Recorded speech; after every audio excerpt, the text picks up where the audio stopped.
Hello दोस्तों, क्या हाल है। आज मोर टॉक्स में बात करेंगे इंडियन पीस कीपिंग फोर्स की। Yes, Indian peace keeping force जो कि 1987 में श्रीलंका के अंदर डिप्लॉय हुई थी और उस ऑपरेशन का नाम था ऑप पवन। पवन यानी हवा, विंड। तो ये एक देश के इतिहास में एक बहुत जबरदस्त इवेंट है जिसको भुलाया नहीं जा सकता है। 29 जुलाई 1987 को इंडिया श्रीलंका अकॉर्ड साइन हुआ था, जिसके तहत ये एग्रीमेंट हुई थी कि श्रीलंकन आर्मी, नेवी, एयरफोर्स पीछे हट जाएंगे और जो एलटीटी के साथ जो नॉर्दर्न एरियाज के अंदर कुछ सालों से बहुत भीषण लड़ाई चल रही थी वो रोक दी जाएगी। एलटीटी अपने हथियार टेक देंगे, ये फौज पीछे हट जाएगी श्रीलंका की और वहां इलेक्शन होंगे और पीस आएगी। क्योंकि हमारे सदर्न स्टेट्स का भी यही रिक्वायरमेंट थी कि एलटीटी के साथ न्याय हो। तो इसके तहत जो है इंडियन पीस कीपिंग फोर्स गई थी। और बहुत इंटरेस्टिंग चीज ये है कि आज 30 जुलाई के दिन पहली यूनिट 8 महार की पहली कंपनी जाफना एयरफील्ड पे लैंड करी थी। और इस ऑपरेशन के बारे में काफी कुछ लिखा गया उस टाइम पे, लेकिन आजकल कोई इसकी बात करता नहीं है। बड़ी हैरानी की बात है। और ये ऑप पवन की एनिवर्सरी भी आती है और जाती है, इसका कोई जिक्र नहीं होता है। ना नेशनल वॉर मेमोरियल में उन योद्धाओं को याद किया जाता है और मतलब इस पार्ट को शायद ग्लॉस ओवर कर दिया गया हिस्ट्री में। लेकिन ये मैं बता दूं आप लोगों को कि 957 दिन, 957 days Indian army, navy and air force were deployed for this operation, IPKF operations के लिए। और शुरू में ये पीस कीपिंग ऑपरेशन था, बाद में ये बन गया पीस एनफोर्समेंट ऑपरेशन। तो पहले कुछ दिन बहुत अच्छे रहे, जुलाई, अगस्त, सितंबर, लेकिन 9-10 अक्टूबर के आसपास सिचुएशन चेंज हुई और उसके बाद जो है बहुत घमासान लड़ाई हुई और हमारी सेना ने बहुत अच्छा रोल अदा किया। वहां कोई एक्सपीरियंस नहीं था। जो यूनिट्स यहां गई थी वो सब पीस स्टेशन से ये यूनिट्स गए थे और इन यूनिट्स को कोई ट्रेनिंग नहीं थी इंसर्जेंसी लड़ने की, वो भी श्रीलंका की इंसर्जेंसी, जो कि लगून्स हैं, जंगल हैं, समुंदर है चारों तरफ, और ऐसे दुश्मन के साथ जो कि आज तक ऐसा टेरर ऑर्गेनाइजेशन दुनिया में ना बना है, ना है और ना ही शायद ऐसा होगा। लिबरेशन टाइगर्स ऑफ तमिल इलम, जो कि हमारे साथी थे। हमने उनकी ट्रेनिंग में काफी मदद की, उनको सिखाया काफी कुछ, और वही हमें बाद में महंगा पड़ा। लेकिन ये वीडियो मैं लेके आया हूं लेफ्टिनेंट कर्नल मनोज चानन के साथ, उनसे मैंने बात की है, क्योंकि वो जो है हर साल उस दिन जो है जो रिटायर्ड ऑफिसर्स हैं, जेसीओ जवान हैं, ये लोग अपनी तरफ से जरूर इंडिया गेट पे और अभी नेशनल वॉर मेमोरियल पे इकट्ठे होते हैं, उन बातों को याद करते हैं, मिलते हैं एक दूसरे को। जो वीर गति को प्राप्त हुए उनके माँ बाप को बुलाते हैं, फैमिलीज को बुलाया जाता है। लेकिन इसके ऊपर देश की तरफ से कभी कोई प्रक्रिया नहीं होती, मीडिया भी जिक्र नहीं करता है। तो 35 साल पे मैंने कहा मैं बात करूं, और इस पे हम स्ट्रेटेजिक बात भी कर रहे हैं कि एग्रीमेंट क्यों ही क्या हुआ। और उसके बाद क्योंकि ये साहब जो है, ये ऑफिसर जो है 65 आर्मर्ड रेजिमेंट के थे, ये यूनिट बबीना में थी और ये ऑफेंसिव ऑपरेशंस के लिए तैयार आर्मर्ड डिवीजन का हिस्सा थे। साथ में 15 मैक और 13 मैक। जो इन्फेंट्री का काम है, जो कमांडो का काम है, इनके ऊपर भी मैं जो है पहले भी बात कर चुका हूं, फिर से करूंगा श्रीलंका ऑपरेशन में, क्योंकि हम लोग एज यंग ऑफिसर्स हम बहुत इंस्पायर्ड थे श्रीलंका ऑपरेशन से, बहुत इंस्पायर्ड थे। और ऑन द जॉब हमने सीखा जो सीखा वहां पे, और बेहतरीन फाइटिंग का नमूना दिया। एंड जाफना को क्लियर करना एक कोई आसान काम नहीं है, कोई और फौज नहीं कर सकती थी जाफना को क्लियर। उसके बाद बाटिकलोवा, वावूनिया, ये सब जो है बहुत घमासान लड़ाई हुई और हमने एलटीटी को पीछे खदेड़ा इसमें। लेकिन जो कि कमाल की बात यह है कि 35 साल हो गए हैं और उनको कोई याद नहीं करता है। इस लड़ाई में 1274 1274 all ranks were killed, officers, जेसीओज एंड जवान, जो कि डबल है कारगिल की लड़ाई से। और दूसरे देश में जाके लड़े 3000 लोग, 3000 से ज्यादा सैनिक इसमें जो है जख्मी हुए। वो सारी उम्र के लिए जाए शायद वो अपाइज हो गए, हाथ पैर कट गए उनके माइंड फील्ड में। ये बहुत शुरू में हमें मुश्किलों का झेलना पड़ा, क्योंकि हमारे मैप्स नहीं थे, हमें उस एरिया का नहीं पता था, और जिनको हम अपना समझ रहे थे वही हमारे दुश्मन बन गए। और एक यंग प्राइम मिनिस्टर को अपनी जान भी देनी पड़ी बिकॉज ऑफ दिस ऑपरेशन। आपको पता ही है किस प्रकार से श्री राजीव गांधी को एलटीटी ने असैसिनेट किया। तो ये बहुत इंटरेस्टिंग कन्वर्जेशन है जो मैंने कर्नल चानन के साथ किया है, आप सुनना। और ये यंग ऑफिसर थे तब, तो इनके नज़रिए से देखना कि आईपीकेएफ की क्या इंपॉर्टेंस थी और ऑप पवन की क्या इंपॉर्टेंस थी और किस प्रकार हमारी यूनिट्स ने जो है उस एरिया में अपना कार्य किया और काम करके जो है मार्च 1990 में आईपीकेएफ वापस आया। श्रीलंका में मेमोरियल बनने में आईपीकेएफ का 20 साल लगे। 20 साल बाद श्रीलंका ने ऑनर किया और एक मेमोरियल बनाया गया आईपीकेएफ के लिए। So friends, let's not forget, सिपाही सिपाही है, वो सियाचिन में उसने अपनी जान की को न्यौछावर किया, वीरगति को प्राप्त किया, 62 में किया है, 71 में किया है, पंजाब में किया है और ब्लू स्टार में, या आईपीकेएफ ऑपरेशन में किया है। हर एक ने वही काम किया जिसके लिए हमने वर्दी पहनी थी कि अपनी जान न्यौछावर कर देंगे देश के लिए जब भी कोई टारगेट मिलेगा, कोई मिशन मिलेगा। यही इन लोगों ने किया और 1274 बहुत ज्यादा कैजुअलिटी होती है, 3000 से ज्यादा जख्मी। तो लेट्स ऑल रिमेंबर देम और उनके माँ बाप को, उनके परिवारों को जो है हम सल्यूट करते हैं, जो ऐसे मुश्किल वक्त में उनके परिजनों ने जो है आन बान शान के लिए, अपने नाम नमक और निशान के लिए, अपनी यूनिट के लिए, अपनी फौज के लिए, अपने देश के लिए जो है कुर्बानी दी श्रीलंका में। So watch this interesting interview with lieutenant colonel Manoj Chanan. अच्छा लगे तो कमेंट्स में जरूर लिखना। मैं ऐसे ही और भी इंटरव्यूज लेके आऊंगा जिससे कि यंग जनरेशन हमारा जो मॉडर्न इतिहास है उसके साथ कहीं ना कहीं कनेक्ट हो जाए और आपको पता लगे कि ये जानना भी जरूरी है। फेलियर या विक्ट्री ये किसी के हाथ में नहीं होता है, ये लड़ाई में कुछ भी हो सकता है, but we came back with our heads high and that is what is important. Thank you. जय हिंद।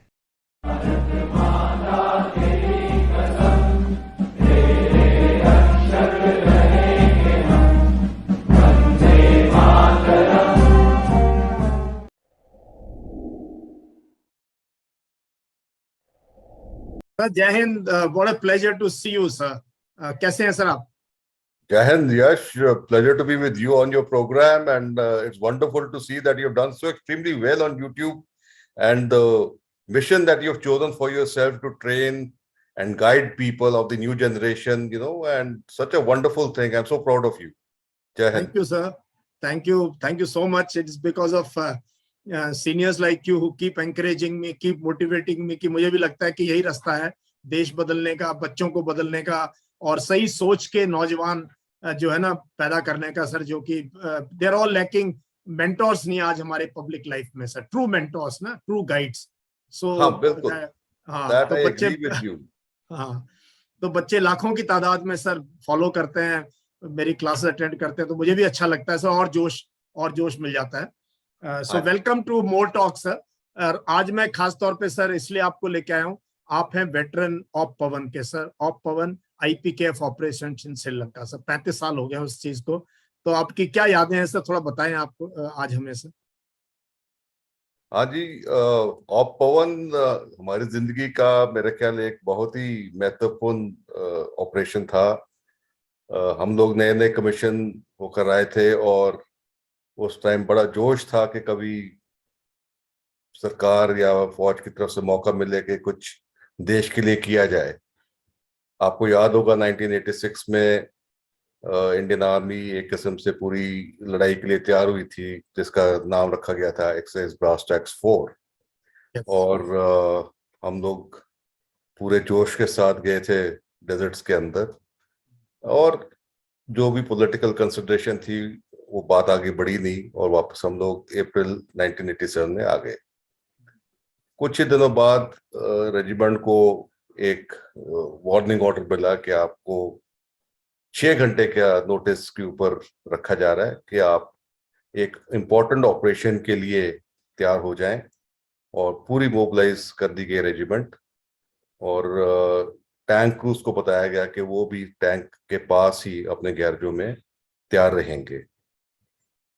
थोड़ा और जानकारी हासिल करने के बाद पता लगा कि क्योंकि जो एलटीटी की कार्रवाई हो रही थी श्रीलंका में, खासकर जाफना प्रोविंस के अंदर, जो नदन प्रोविंस है श्रीलंका का, और वहां पर एक ऑपरेशन लॉन्च किया था श्रीलंकन आर्मी ने, और मकसद ये था कि वो पूरी जाफना की जो लोकल पॉपुलेशन है उसको आइसोलेट कर दे, और उस तरीके से एक किस्म से एलटीटी को वो एक खत्म करने की कोशिश में थे। इंडिया के अंदर कंसिडरेशंस थी हमारे सदर्न स्टेट्स की वजह से कि नहीं, जो हमारे तमिल भाई बहन हैं श्रीलंका में, उनको इस दबाव से निकाला जाए। तो एक ऑपरेशन लॉन्च किया गया था, ऑपरेशन पुनमलाई, जिसके अंदर कुछ शिप्स खाना खाने पीने के सामान के साथ और मेडिसिन के साथ लॉन्च किया। तकरीबन 19 बोट्स गई थी इंडिया के कोस्ट से टू श्रीलंका, और इंटरनेशनल वाटर्स को जैसे ही उन्होंने क्रॉस करके श्रीलंका में एंटर करने की कोशिश की तो श्रीलंकन कोस्ट गार्ड ने उनको रोक दिया। वो एक मूव हमें पहले से मालूम था कि भी वो तो चैलेंज करेंगे ही, पर इंडियन डिफेंस फोर्सेस ने 5 AN-32 एयरक्राफ्ट भी तैयार करके रखे थे।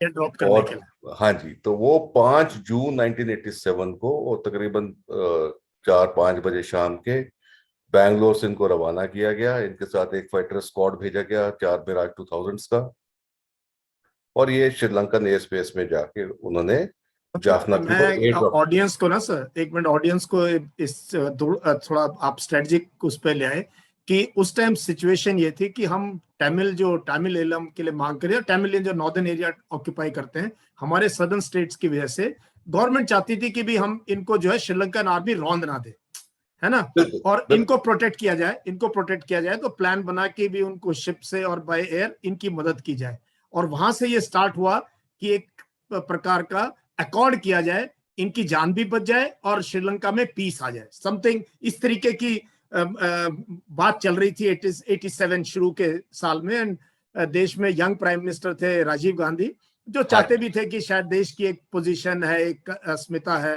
तो और ये टाइम है हमारे को अपने नेबरहुड में एक्ट करने का। हाँ, इसमें थोड़ा सा एक थोड़ा बैकग्राउंड में और देना चाहूंगा कुछ, क्योंकि कुछ लोगों को खास कुछ बातें मालूम नहीं है कि हमारी श्रीलंका में कब कब इंटरवेंशन होने की मतलब कोशिश रही है और हुई है। पहले पहले तो हुई थी हमारी 1971 मार्च के अंदर।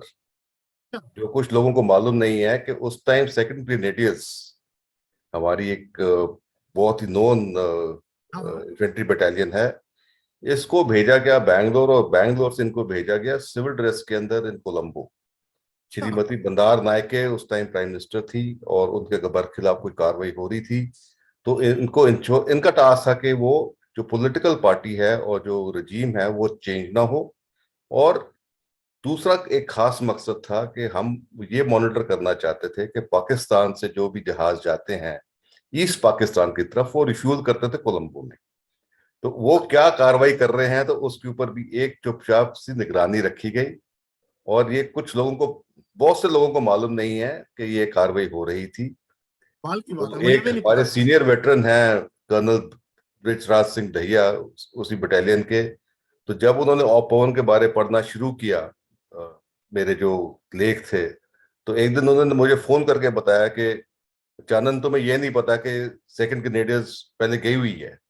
तो मैंने कहा सर, ये एक मिलिट्री हिस्ट्री का एस्पेक्ट है जो किसी को मालूम ही नहीं है, क्योंकि हमारा सारा ध्यान ईस्ट पाकिस्तान की लिबरेशन वॉर में चला गया, या वेस्टर्न थिएटर के ऊपर जो भी एक्शंस इधर हुए। ये एक जो छोटी सी कंट्रीब्यूशन थी फ्रॉम मार्च टू सितंबर हाँ, 1971 में, ये एक दबा चैप्टर रह गया। तो मैंने सोचा कि आज इसके बारे में एक थोड़ा जिक्र किया जाए।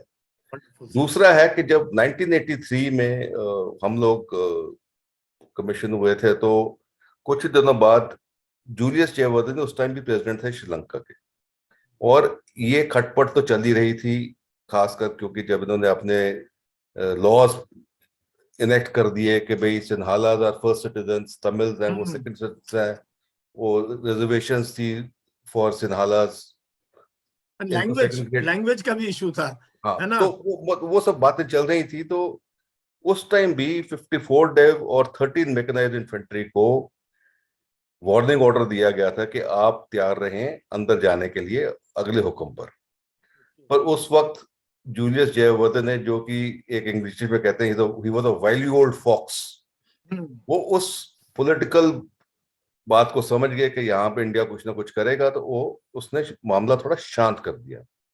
पर ये प्रॉब्लम इतनी आसानी से हल नहीं होने वाली थी, और अल्टीमेटली 87 में जो मैंने अभी बताया ये कार्रवाई हो गई। इसके बाद हुआ क्या कि अभी सरकार ने ये जैसे आपने बोले एक यंग प्राइम मिनिस्टर थे मिस्टर राजीव गांधी, हमारे उस टाइम के जो सेना अध्यक्ष थे जनरल सुंदर जी, सुंदर जी, उनको के टाइम सुंदर जी। मैगजीन ने ओहदा दिया था कि भाई he is a general fit to command NATO forces.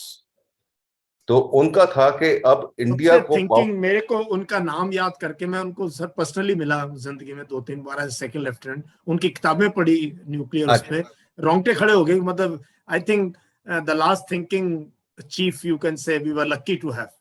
हाँ जी, और आज भी जो उनकी कुछ बातें हैं वो एकदम सही हो रही है, वो उसके बारे में एकदम सही हो बड़े रही देर में है। बात करेंगे। हाँ हाँ। तो उनका ये था कि भाई अब India should start doing power projection in the regional area.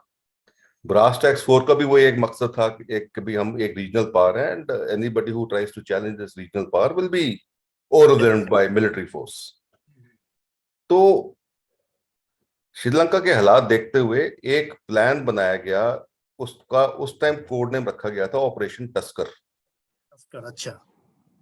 उसमें था कि कुछ हमारे स्पेशल फोर्सेस के नुमाइंदे उनको कोलंबो में इंसर्ट किया जाएगा थ्रू नेवल सबमरीन्स, और उसके बाद बाय एयर इंटरवेंशन टैंक्स को दे जाया जाएगा, और वो एरियाज कैप्चर करके और एलटीटी की मदद से जो नदन और ईस्टर्न प्रोविंस उनको सिक्योर किया जाए। और हो सकता था कि उस टाइम शायद दिमाग में ये भी हो कि रजीम चेंज करने का मकसद हो कोलंबो के अंदर। पर हमारे जूलियस जयवर्धने साहब चटक तो थे ही, तो वो समझ गए कि ये कुछ गड़बड़ होने वाली है, तो उन्होंने एक शिंडो श्रीलंका पीस अकॉर्ड के बारे में बातचीत शुरू कर दी।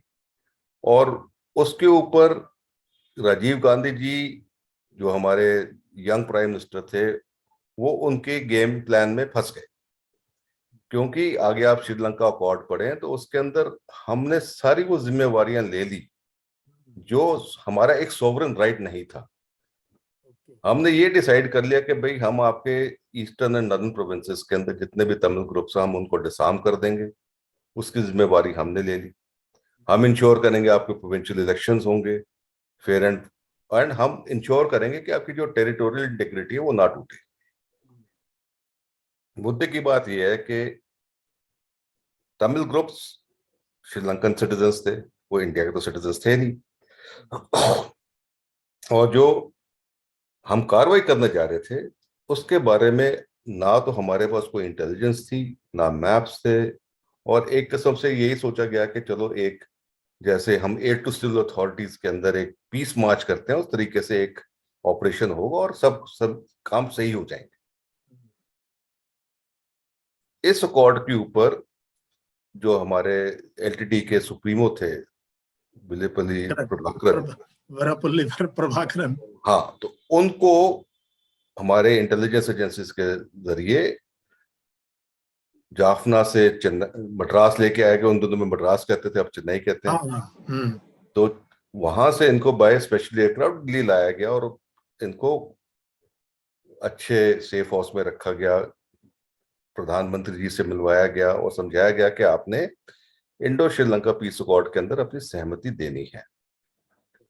तो उसने इस बात से मना कर दिया कि मैं आपके पीस अकॉर्ड से सहमत नहीं हूं और मैं हथियार नहीं डालूंगा। अच्छा, बोल दिया था। मैंने सोचा शायद वो रिलक्टेंट से थे, न्यूट्रल नहीं से थे नहीं, कि उसने देखिए। मतलब जो हमारे सुनने में आया है कि उसने ब्लंटली बोल दिया था कि मैं इसके ऊपर अकॉर्ड पे नहीं हूं। अब हमारी जो एक टिपिकल इगोइस्टिक प्रॉब्लम थी, हमने उसको कहा कि भाई आप आगे साइन नहीं करना चाहेंगे तो कोई बात नहीं, हम तो साइन करेंगे और आप मान जाइए, आपके लिए बेहतर ही है, हम आपकी मदद ही कर रहे हैं। और ऊपर से उसको हमारे जो एजेंट से या जो एजेंसी से उन्होंने बोल दिया कि भाई अब आप श्रीलंका वापस अपना बंदोबस्त करके पहुंच जाइए। तो उनको ये एक बहुत बड़ी ठेस लगी कि ये सरकार ने जिसने मेरी मदद की, क्योंकि हम लोगों ने उनको ट्रेन किया था, उसके बावजूद मेरे साथ ऐसा व्यवहार क्यों किया। एनीवे उन्होंने अपना रास्ता ढूंढा और वो वापस अपने हाइडआउट मतलब में पहुंच। यहाँ पे ये चीज तो हम बता दें ऑडियंस को कि एलटीटी अभी एक बहुत जबरदस्त ऑर्गेनाइजेशन बन चुका था, और हम लोग सेकंड लेफ्टिनेंट थे, हम पढ़ते थे अखबार, जो पढ़ने वाले जिनको पढ़ने का शौक था, हमें पता था LTTE has become a deadly organisation, और ये ऐसा ऑर्गेनाइजेशन तब तक दुनिया में नहीं था. एंड इंडियन आर्मी और इंडियन फोर्स और Indian government had contributed to their training some हाँ पार्ट, जी, I don't know how much. नहीं नहीं, इनको इनको कई हमारे रेजिमेंटल सेंटर्स में ट्रेन किया गया था, और हमारे आर्म्ड कोर सेंट्रल स्कूल में भी इनको वहां पे ट्रेनिंग दी गई थी कि भी कैसे इन्होंने टैंकों के बरखिलाफ लड़ाई करनी है, क्योंकि ये एक बहुत इंपॉर्टेंट एस्पेक्ट है। क्योंकि जब हम ऑपरेशन पवन के बारे में बात करेंगे तो ओके, हमारे जो अच्छा सुनने अच्छा. वाले हैं उनको समझ आएगी कि भाई क्या, किस वजह से वो कैजुअलिटीज हुई और क्या कुछ हुआ। और इंडियन आर्मी की ट्रेनिंग के बाद ये लोग जब वापस गए श्रीलंका, तो ये उससे पूरे सेटिस्फाइड नहीं थे। इन्होंने अपने जो कार्टर्स थे इनको लेबनान भेजा, और वहां पे पैलेस्टीनियंस के साथ इनको ट्रेनिंग दी गई, ऑन द जॉब ट्रेनिंग दी। ये इजरायलीज के साथ अगेंस्ट लड़े। तो इनकी जो ट्रेनिंग थी वो एक बहुत ही सिस्टमैटिक और साइंटिफिक तरीके से इन्होंने की। इनका ये मकसद था कि जो भी लड़का है वो अपने इलाके में नहीं लड़ेगा, वो दूसरे के, जैसे कोई जाफना का है तो वो ट्रिंकोमली में लड़ेगा, ट्रिंको वाला है तो वो बाटिक्लोवा में, जो बाटिक्लोवा वाला वो वुनिया में, वो अपने इलाके में नहीं लड़ेगा। दूसरा था, वो चेक करते थे कि भाई जो भी इनका काडर है वो किस हथियार के ऊपर ज्यादा सक्षम है। आगे वो पिस्टल में है तो उसको पिस्टल देते थे, आगे वो कार्बाइन पे है तो कार्बाइन, राइफल या जो भी हथियार है वो उसी के मुताबिक उसको एलोकेशन होता था वेपन का। और उसकी अकाउंटेबिलिटी 100% थी कि अगर आपने हथियार फायर किया तो आपने इंश्योर करने के किल हो। और जो इनके ऑपरेशन होते थे, इनके पीछे एक बैकअप टीम होती थी जो पूरे ऑपरेशन को वीडियो रिकॉर्ड करती थी। जमाने में.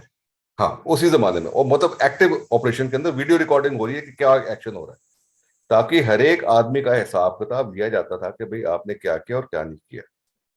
और आपको पता है कि एलटीटी के हर एक कार्डर को एक साइनाइड कैप्सूल दिया जाता था कि भाई आपने गले में लटका के रखना है। अगर आपका ऑपरेशन कॉम्प्रोमाइज हो गया और आपको लगता है कि आप पकड़े जाओगे, तो आपने इमीडिएटली सुसाइड कमिट कर लेना और अपने आप को कि पकड़े नहीं जाना कैप्टिव नहीं बस. बनाना। हाँ. और जो आपका सपोर्ट कार्डर था उसका काम था कि वो आपका हथियार और एमिनेशन छीन के वो एग्जीक्यूट कर जाएगा, वहां से निकल जाएगा। तो इस काइंड इनकी डेडिकेशन बहुत बहुत ही सॉलिड थी, और एक किस्म से इनकी मोटिवेशन लेवल्स बहुत ही हाई थे, क्योंकि ये जानते थे कि अगर ये लोग अपने लिए नहीं लड़ेंगे तो ये सिन्हाला जो पॉपुलेशन है वो इनको रौंद देगी एकदम, एक किस्म से। एनीवे, जब 29 जुलाई 87 में ये इंडो श्रीलंका पीस अकॉर्ड हुआ तो राजीव गांधी जी उधर गए। तो आपको याद होगा, एक नेवल एनसाइन ने उनको एक राइफल से हेडबट करने की कोशिश की, जो कि वो बच गए, हमारे बच गया. प्रधानमंत्री। ही वाज अलर्ट, इसलिए हाँ। बच गए वो. और और देखो, आज तक दुनिया में इतनी गार्ड ऑफ ऑनर होती है प्रेसिडेंट प्राइम मिनिस्टर्स के लिए, वो एक अकेला केस है जहां हाँ जी, जहां एक सोल्जर दूसरे कंट्री के प्राइम मिनिस्टर के ऊपर अटैक कर देता अच्छा, ये एक इंपॉर्टेंट इंटेलिजेंस एस्पेक्ट था जो कुछ हमें लगता है हम लोगों ने उस टाइम मिस आउट भी किया होगा, कि श्रीलंकन डिफेंस फोर्सेस में एक किस्म से अकॉर्ड के बरखिलाफ उनका एक माइंड था कि भाई they were not happy with the accord, and so was the local population. है. पर अच्छा, तो जयवर्धने, साइन हो रहा है, ना श्रीलंकन खुश थे ना तमिल खुश थे, और मतलब nobody was happy with the accord. आज अभी हम चाह रहे थे कि हम तो स्टेट्समैन लेवल दिखा रहे थे कि भी हमारे प्रधानमंत्री जी ने पीस अकॉर्ड साइन कर दिया, एंड अभी इंडियन पीस कीपिंग फोर्स जाएगी which is outside the UN mandate, और एक पीस को इंश्योर करेगी नदर्न एंड ईस्टर्न प्रोविंसेस में।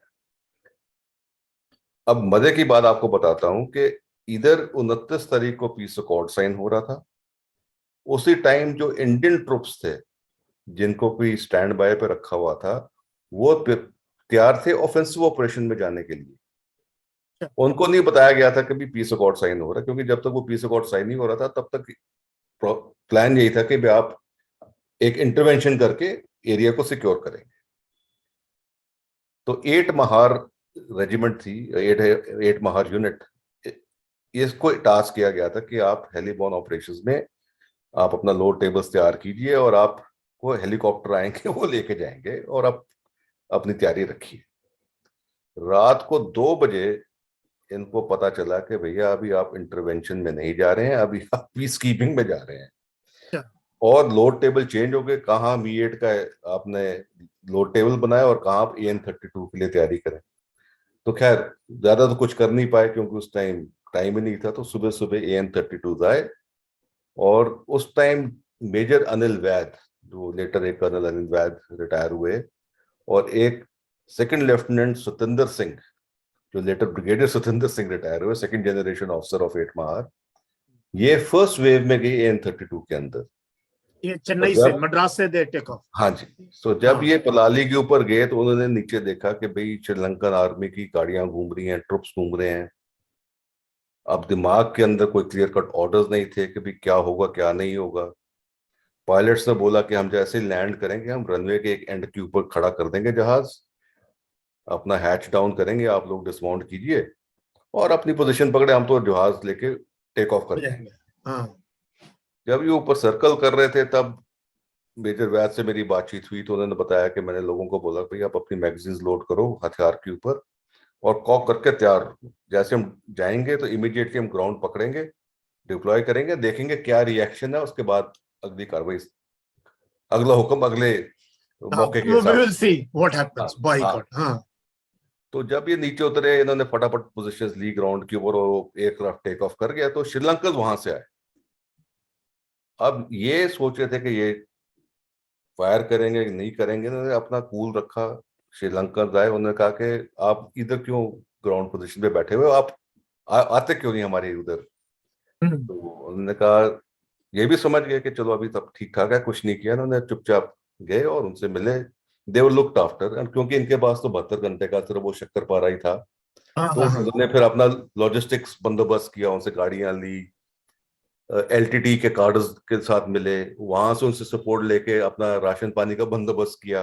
ये सब जाफना में हुआ है, ये जाफना सब जाफना एयरफील्ड। में हुआ 30 तारीख को, 30-31 जो जुलाई जो को। आज हम जो इंटरव्यू कर रहे हैं, आज आज के दिन पहले इंडियन ट्रुप्स ने लैंड किया, 8 महार ने, मेजर वैद और with his company landed on आज इन जाफना 35 साल तो, पहले।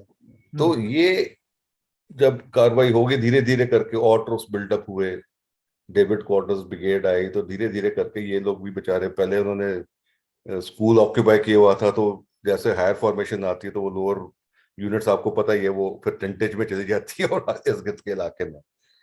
तो पर इनको एक हिदायत दी गई थी कि भाई आप जाफना टाउन की तरफ नहीं जाओगे, आप एक गिवन एरिया के अंदर ही लिमिटेड रहोगे अपने आप में। एंड जो कुछ भी था वो कार्रवाई शुरू हो गई, अप्रोचिंग द लोकल ग्रुप्स के भी तुम अपने हाँ हथियार जो डाल एक, दो। हाँ एरिया फैमिलाइजेशन हाँ और जी। नोइंग एंड वो पीपल। फिर नहीं, एरिया फेमिलियराइजेशन नहीं किया, अच्छा, लोगों से मिलना शुरू किया। वो मतलब सिर्फ लोकल एरिया के अंदर ही, पलाली एयरफील्ड के आस तो इर्द गिर्द नहीं, ही। 8 महार तो पूरी आ गई होगी अभी पहले दिन, हाँ, ये 8 सिर्फ। महार आ चुकी थी, 54 डेव्स एंड कुछ फॉर्मेशंस और 54 डेव के अंदर आनी शुरू हो गई थी। पर वो जो मैं मेन मकसद बता रहा था कि जो एक नॉर्मल होता है, ऑपरेशनल एरिया में जाते ही आप एक रिकॉनेसेंस करते हैं, अपने आप को फेमिलराइज करते हैं एरियाज के साथ, पॉसिबल टारगेट ढूंढते हैं कि भी आगे कुछ होगा तो हमने कैसे अपने आप को बचाना है या क्या कार्रवाई करेंगे, वो दिमाग में बिल्कुल नहीं था। एक एक वो सेट पोजीशन थी कि भी अभी आप पीस कीपर हो, आपको कोई काम लड़ाई झगड़े का नहीं है, आपने तो सिर्फ अपने पीस कीपर। श्रीलंका एक फोर्सेस एक तरफ है हाँ और जी। तमिल पॉपुलेशन एक तरफ, पीस लानी है और हाँ इलेक्शन हाँ। कराने हैं, समथिंग और लाइक दैट। तमिल पॉपुलेशन भी बहुत ही खुश थी, उन्होंने फूल बरसा के वेलकम किया, बहुत मिलाप हुआ आपस के अंदर, बड़े खुश। ये सिलसिला चला आपका अगस्त और सितंबर के महीने के अंदर। वो आगे आप सोचे कि आप बबीना में ही थे आप अभी तक? नहीं, हमारा एक स्क्वाड्रन था वो अभी पहले सिकंदराबाद गया, फिर सिकंदराबाद से वो चेन्नई के अवधी पहुंच गया। अवड़ी तो और आप ट्रेन से गए, यू वर इन बबीना, आप 65 हाँ, आर्मर्ड बाकी रेजिमेंट। रेजिमेंट अभी बबीना में ही थी। और मैकेनाइज्ड यूनिट्स को 13 मैक और 15 मैक को मोबिलाइज, वो अपना इन इलाकों के अंदर, वो भी 15 मैक को भी अलग अलग किया हुआ था। 15 मैक की एक कंपनी आंध्रा में थी, विजयवाड़ा के पास, एक को स्टैंड बाय रखा हुआ था फॉर इंसर्शन बाय एयर, और विजयवाड़ा को वाली को तो जाना था by ship into Jaffna. So they were all contingency plans. And 13 मैक का भी ऐसे ही एक कंटिजेंसी प्लान था। तो अभी कोई मूवमेंट हुई नहीं कहीं पे भी, और ये ऑफेंसिव फोर्सेस थी बेसिकली टू इंश्योर कि भाई श्रीलंकन आर्म फोर्सेस हमारे पीस कीपिंग ऑपरेशन के अंदर आगे इंटरवीन करेंगी तो immediately these people will be lost. अच्छा, क्योंकि हमें उस टाइम पे अंदेशा था कि अगर होगा कुछ तो श्रीलंकन आर्म फोर्सेस से होगा। हाँ जी, दे वर नॉट हैप्पी, दे वर हाँ, नॉट हैप्पी कि भाई दे ये वर नॉट फॉरेन हैप्पी। अभी आर्मी आ रही है रिएक्शन हमारे देश में। पता हाँ। नहीं था कि क्या रिएक्शन होगा क्या नहीं होगा, क्योंकि अभी आप अंदर जा ही रहे हो, and ground intelligence is much different to what is fed from the embassy and other people.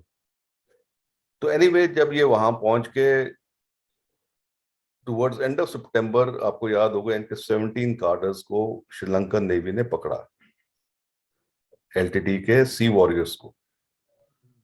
And उधर फिर वो झगड़ा शुरू हुआ कि भाई आपका काम था कि इनको डिसआर्म करने का, यहाँ तो एलटीटी वाले ऑपरेट कर रहे हैं, तो हम इनको इवैक्यूएट करके लेके जाएंगे अपना कोलंबो। अब जब ये कार्टर आए पलाली में, तो इनको एक श्रीलंकन एयरफोर्स के प्लेन से इवैक्यूएट करना था। तो उसके इर्द गिर्द हमारे 10 पैरा कमांडोज ने एक घेरा लगा के उसको रोक दिया कि भाई आप नहीं लेके जा सकते। उधर से हमारे जो लेट हाई कमिश्नर थे श्री देन दीक्षित साहब, वो एक अपना ही उनका एक कमांड सेंटर बना हुआ था, वो भी डायरेक्ट ऑर्डर पास करते थे इधर जनरल हरकीरत को। और दूसरा जो कमांड सेंटर था वो था prime minister's office Shri Rajiv Gandhi का और जनरल सुंदर जी का। मतलब ये 3 कमांड सेंटर थे जहां से हुक्म आते थे और जाते थे। और काफी कंफ्यूजन सा था, क्योंकि एक ये नया किस्म का ऑपरेशन था, किसने किया नहीं था, एंड लोगों को अभी ऑन द ग्राउंड ही समझ आ रहा था कि क्या रियलाइजेशंस हैं, ग्राउंड रियलिटीज हैं। इधर लोगों ने इसको समझाया एलटीटी वालों को कि आप इनको डिसआर्म करके हमें दे दो, हम देख लेंगे। पर एलटीटी वाले अब नाराज तो हो ही रखे थे हमसे, तो उन्होंने कहा नहीं अब ये नहीं करेंगे। और इन्होंने इनको बोला चलो हम इनको ना खाना भेज देते हैं, क्योंकि इन्होंने फास्ट ऑन टू डेथ करना शुरू कर दिया था जो 17 कैप्टिव थे। तो इनके तो वो साइनाइड कैप्सूल निकाल लिए थे श्रीलंकन वालों ने। तो एलटीटी ने फूड पार्सल के अंदर इनको 17 वो साइनाइड कैप्सूल भेज दिए। तो इन्होंने जो वो साइनाइड कैप्सूल खाए, कुछ लोग मर गए, कुछ को इवैक्यूएट रिवाइव करने की कोशिश की गई। पर this happened on 10th October 87, and that is the date from peacekeeping operations it suddenly became a peace enforcement operation. ये सर पता ही नहीं है सर, ठीक मतलब। है। हाँ। एंड उस टाइम आप सोचो कि अभी तक तो आपके जो दोस्त थे एलटीटीई और तमिल पॉपुलेशन ओवरनाइट आपकी दुश्मन बन गई। 10 तारीख की रात को, 10 अक्टूबर 1987 को। हाँ जी। तब तक सब अच्छा था, फूल माला हाँ, बरसा रहे थे और सब अच्छा और था। सब कुछ भाईचारा बहुत अच्छा था, सब कुछ ठीक था। अब पता चला कि भाई जो हमने टाइम बिताया था 30 जुलाई 87 से लेके 10 या 9 अक्टूबर 87 तक, अगर उसको सही से इस्तेमाल किया होता तो शायद वो चैलेंजेस हमें ना आते जो इमीडिएटली हमारे सामने आ गए। एक तो इंडियन आर्मी जो थी वो ट्रेंड थी for conventional operation, advance to हाँ, एडवांस टू कॉन्टैक्ट और कांटेक्ट और वो अटैक डिफेंस और हाँ वो आइसोलेट। हाँ। बिल्कुल कन्वेंशनल ऑपरेशन में। हाँ। अब हम पहुंचे तो Jaffna was like a total fortress. Built up area with jungles, lagoons and booby traps everywhere. तो शुरू शुरू में जब मूवमेंट शुरू हुई तो इंडियन आर्मी ने तो कन्वेंशनल तरीके से एडवांस किया, गाड़ी में बैठ के आगे से फायर हुआ तो सारे डिसमाउंट, ग्राउंड पोजीशन, और धड़ाधड़ फायर भी शुरू हुआ दोनों तरफ हाँ। से। हाँ। एलटीटी वाले चटक थे, उन्होंने तो they were hard trained against Sri Lankan army, and वो मैंने आपको बताया लेबनान वगैरह भी ट्रेनिंग करके आए थे। तो पहले तो फायर कंट्रोल करना इंडियन आर्मी ने सीखा कि भाई आपने एमुनेशन बर्बाद नहीं करना, जब टारगेट नजर है तभी फायर करना है। इनकी थी कि ये देवर वेरी निम्बल। अब गुरिल्लाज हैं तो निम्बल तो थे ही। अब इन्होंने स्मॉल टीम में काम करते थे, गोरिल्लाज हैं। Not more than 7 to 10 people. और हमारी ग्राउंड असेसमेंट जानते होती। हैं, लोगों का हाँ, सपोर्ट है, पूरा टैमिल एरिया है। तो ये क्या करते थे, ये अपने कोकोनट ट्रीज के ऊपर चढ़ के वहां से वो स्नाइपिंग करनी, एंगेजमेंट करनी, और एकदम स्लिदर डाउन करके दूसरे पेड़ पे चढ़ के फिर वहां से फायर कर देना। अब आपको भी पता है, जो हमारी ट्रेनिंग है वो कहती है कि पहले आपने कांटेक्ट करके अंदेशा लगाना कि भी दुश्मन की तादाद क्या है और कहां पर उसकी डिप्लॉयमेंट है। तो जब हमने देखा कि यार फायर इतने स्पेक्ट्रम से आ रहा है, तो आदमी को लगता है कि नहीं, कम से कम सेक्शन स्ट्रेंथ है या सेक्शन प्लस स्ट्रेंथ है। कुछ लोगों को लगता था कि नहीं, प्लेटून स्ट्रेंथ है, तो मतलब आदमी ज्यादा है। बट हालांकि उनकी जो नंबर थे वो कभी 6 से 10 से ऊपर कभी नहीं जाते थे, मतलब at any one point of time. और उन्होंने मल्टीपल एरियाज में कॉन्टैक्ट किया, क्योंकि एक मल्टीपल एक्सेस के ऊपर आप तब कहाँ थे? आप पहुंच चुके थे? नहीं नहीं, अभी जब ये एक्शन शुरू हुआ तो हमारे जो टैंक्स थे उनको फिर ताम्बरम ले ले आया गया, और मीनाबक्कम एयरपोर्ट पे वहां से आयल्स के अंदर डाल के एक एक टैंक को 17 टैंक हमारे गए थे जाफना के अंदर। ये कब और गए? 11 तारीख को? 11-12 के तरह, तो वो मतलब शॉर्टेज जानी शुरू हो गई एक एक वो करके। जाफना यूनिवर्सिटी वाला मैं आपसे पूछना चाहता हूँ, जो हाँ सबसे वो मैं, खतरनाक ऑपरेशन। हाँ हाँ, तो वो जैसे ही वहां पे टैंक्स लैंड होने शुरू हुए, अब कंफ्यूजन इतना था कि उन्होंने सोचा कि भाई प्रभाकरन तो एक छोटी मोटी चीज है, इसको पकड़ पकड़ लेंगे लेंगे, जैसे। हाँ ऐसे निकाल लेंगे, हाँ। हाँ।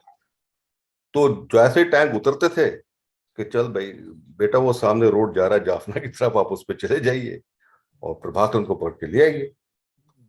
अब तक तो जो इन्फेंट्री यूनिट्स थी वो भी काफी कैजुअलिटी सफर कर रही थी। तो जैसे टैंक नजर आते थे वो कहते अच्छा भी तुम हमारे साथ चलो, तुम आगे प्रोटेक्शन दो हमें पिल बॉक्स की तरह, और हम आपके पीछे पीछे एडवांस करेंगे, कोई जहां से भी रेजिस्टेंस आएगी हम उसको आपको बताएंगे, आप निगेट कर दो। उसी तरीके से जो आईसीबीज आई उनके साथ भी ये कार्रवाई शुरू हो गई, होनी शुरू हो गई। तो अगले जो फर्स्ट 72 आवर्स थे उसके अंदर थोड़ा बहुत confusion, loose command and control एक किस्म से रहा। तो अलग अलग यूनिट थी, आप बबीना से थे, हाँ वो 54 को इतना ट्रेनिंग हाँ। साथ में हुई थी अच्छा, ना, दूसरा जानते थे ये एक था कि दूसरे अभी टैंक क्रूज भी नहीं ये कहना चाहते थे कि भाई हम नहीं लड़ेंगे, क्योंकि आप लड़ाई के मैदान में हो, अभी आप नहीं लड़ोगे तो और क्या करोगे, तो मतलब आप तो फिर कॉवर्डाइज के अंदर को। हाँ पकड़े हाँ हाँ। जाओगे। तो हम्म। उन्होंने भी कहा कि चलो नहीं, हम करते हैं जो भी हमारा टास्क है, हम इसको करते हैं आगे धीरे धीरे। मैप्स नहीं थे, कम्युनिकेशन, इन्फेंट्री टैंक कम्युनिकेशन जो एक मेन ट्रेनिंग हम बबीना में करते थे वो एक लैकिंग था यहाँ पे, क्योंकि आप। और ये भी बता दूं, आप आर्मर डिवीजन के हिस्सा थे, आप हाँ स्ट्राइक कोर का हिस्सा थे। आपका टारगेट, आपकी स्पीड, आपकी थिंकिंग, आपकी सोच बिल्कुल ही डेजर्ट ओरिएंटेड थी, और यहाँ बिल्कुल आप आगे जंगलों में। बिल्कुल। अच्छा, अब टेरेन के बारे थोड़ा बता दूं। एक तो ये पूरा बिल्टअप एरिया, एक तरफ आपके सी था, दूसरी तरफ लगून्स था। वाटर टेबल बहुत हाई था। जैसे ही आप क्रॉस कंट्री जो, अच्छा दूसरी पैडी फील्ड चारों तरफ। तो एक टैंक मैन जैसे ही पैडी फील्ड देखता और लगून देखता और समुंदर देखता, वो कहता है यार रोड के ऊपर चल, या ट्रैक पे चल, या रेलवे ट्रैक पे चल, क्योंकि आगे और सही कहीं बात। जाओगे तो आपका टैंक धंस जाएगा एंड आप एक टारगेट बन जाओगे। तो इन्होंने क्या किया, इन्होंने एक बड़े इनोवेटिव तरीके से आईडीज का इस्तेमाल किया। ये जेरी केन्स के अंदर 50-50 किलो के जेरी केन्स के अंदर इन्होंने टीएनटी भरा, और ये पहले से ही इन्होंने अंडरग्राउंड दबा के रखे हुए थे, और इसके ऊपर रोड्स बना दी नॉर्मल, ताकि ये डिटेक्शन ही ना हो। और साइड से इन्होंने अपनी केबल निकाल के रखी हुई थी कि जैसे ही रिक्वायरमेंट होगी हम बैटरी लगाएंगे और इसको डेटोनेट कर देंगे। तो वो भी इन्होंने सक्सेसफुली हमारी 3 टन्स आईसीवीज और हमारे 2 टैंक भी इन्होंने उड़ाए, और हमारी कैजुअलिटीज हुई। इतने में क्या हुआ कि 54 डेव ने डिसाइड किया कि शायद एलटीटी का जो कमांड एंड कंट्रोल सेंटर है वो जाफना यूनिवर्सिटी में। तो एक टास्किंग हुई कि ये 13 सिख खिलाई जो बेचारी ग्वालियर से सीधा इंडक्ट होकर जाफना में लैंड ही की थी, उनको 10 पैरा कमांडर्स के साथ टास्क किया गया कि आप एक हेलीड्रॉप ऑपरेशन करेंगे जाफना यूनिवर्सिटी में, और उधर जो एलटीटी की लीडरशिप है आप उसको या तो मारेंगे या कैप्चर करेंगे। अच्छा, जितनी भी ये कार्रवाई हो रही थी, अब ये एनपीआरसी रेडियो सेट के ऊपर ऑर्डर्स पास हो रहे थे। एलटीटी वालों के पास भी एनपीआरसी थे, जो पहले किसी जमाने में इंडियन आर्मी ने दिए होंगे, वॉर लाइक स्टोर इनको। वो पूरी हम्म। कम्युनिकेशन को मॉनिटर कर रहे थे। जैसे ही हमारे मी-8 हेलीकॉप्टर ऊपर गए और उधर खबर किया उन्होंने, और ये वो। बात है 11 अक्टूबर की रात की, हाँ जी। है ना? हाँ जी, तो उधर जब ये स्लिदर कर रहे थे नीचे, इनके ऊपर very accurate, very intense fire आया। जो स्पेशल फोर्सेस के थे पैरा कमांडोज, उन्होंने तो फटाफट डिप्लॉय करके अपना नीचे ग्राउंड पकड़ लिया। 13 सिखलाई वाले की ओरिएंटेशन उतनी थी नहीं अभी। उन्होंने एक गुड इन्फेंट्री सब यूनिट की तरह ग्राउंड पकड़ा, और उनको था कि भी हमारी पूरी पलटन ने हमारे पीछे आना है, तो हम उनको नहीं बढ़ने देंगे, हम यहाँ अपना एक सिक्योर जोन बना के की कोशिश उन्होंने की। हाँ, मतलब लैंडिंग जोन को कैप्चर कर लेंगे और फिर हाँ। इतने में उनका रेडियो सेट भी डिस्ट्रॉय हो गया, कम्युनिकेशन खत्म हो गया। जो ऑफिसर थे उनको भी बताया गया कि नहीं, आप साइड में विड्रॉ कर जाइए, अभी इंगेजमेंट मत कीजिए।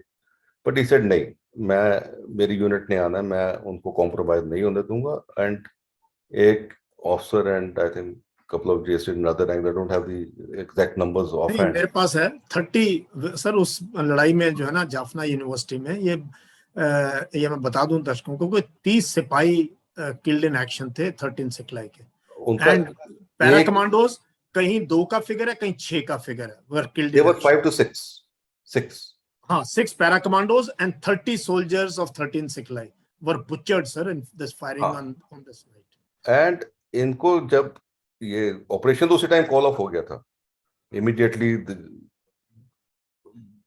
डेविड कॉटर रियलाइज कि भाई ये तो ऑपरेशन ठीक नहीं जा रहा था, इसको immediately they called it off. And a troop of tanks under late colonel Anil Kaul launch किया गया। एंड इनके साथ थे general Dalbir, that time colonel Dalbir Singh, CO 10 para के।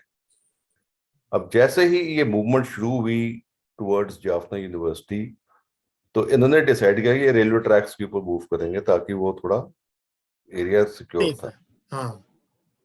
तो पहले तो जो मैंने कर्नल कौल से बात की उनके गुजरने से पहले, तो उन्होंने बताया कि भाई जैसे ही उन्होंने मूवमेंट शुरू की तो उनको दूर तकरीबन 500-600 मीटर के ऊपर एक बंदा नजर आया जो एक डंडी के ऊपर व्हाइट फ्लैग से उनको कुछ दिखा रहा था।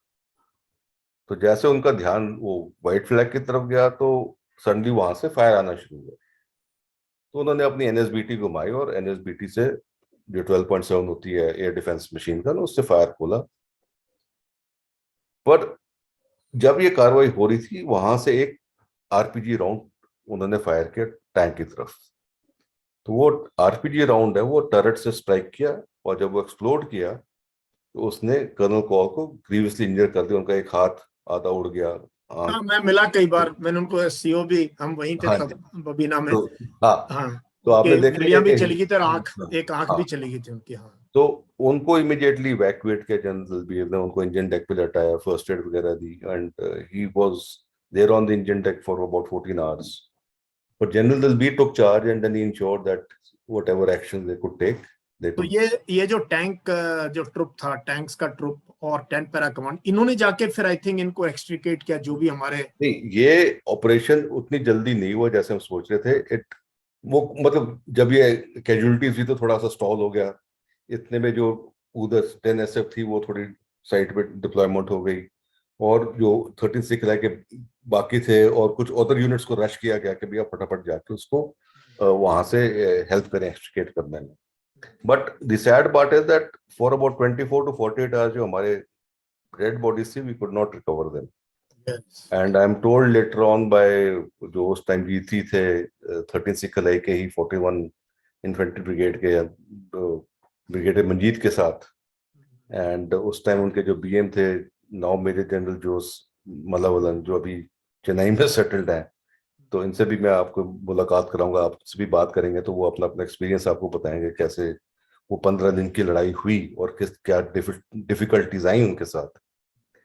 तो वो फिर एक मास क्रिमेशन करके उनको they disposed of the last remains.